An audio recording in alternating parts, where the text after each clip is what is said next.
ہمارے پیارے نبی حضور پاک صلی اللہ علیہ وسلم کا آخری خطبہ۔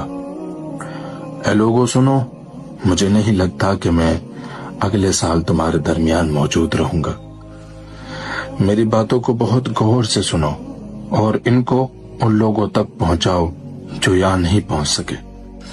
کسی کو تنگ نہ کرو، کسی کا نقصان نہ کرو، تاکہ تم بھی محفوظ رہو۔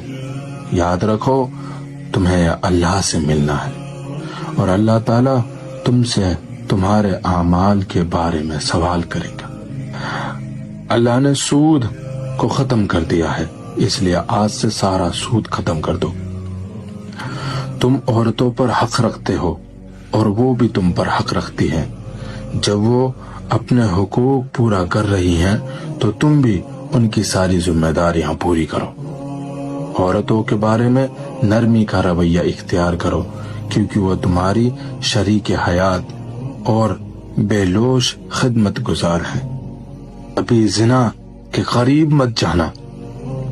لوگوں میری بات غور سے سنو، صرف اللہ کی عبادت کرو، 5 فرض نمازیں پوری کرو، رمضان کے روزے رکھو، زکوٰۃ ادا کرتے رہو، اگر استطاعت ہو تو حج کرو۔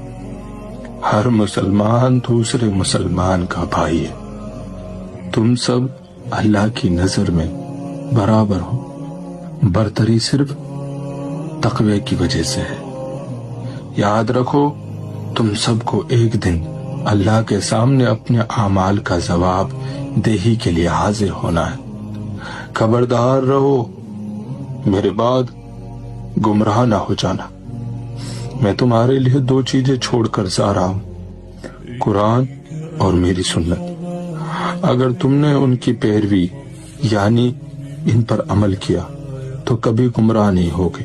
یاد رکھنا میرے بعد کوئی نبی نہیں آنے والا اور نہ ہی کوئی دین لایا جائے گا۔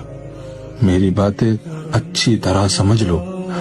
سنو تم لوگ جو موجود ہو، اس بات کو اگلے لوگوں تک پہنچانا اور وہ اس بات کو اگلے لوگوں تک پہنچائیں، اور یہ ممکن ہے کہ بعد والے میری بات کو پہلے والوں سے زیادہ بہتر سمجھ کر عمل کر سکیں۔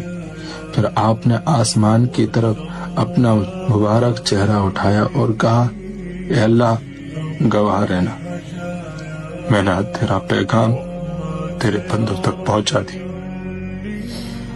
میں اپنے نبی صلی اللہ علیہ وسلم کا فرمان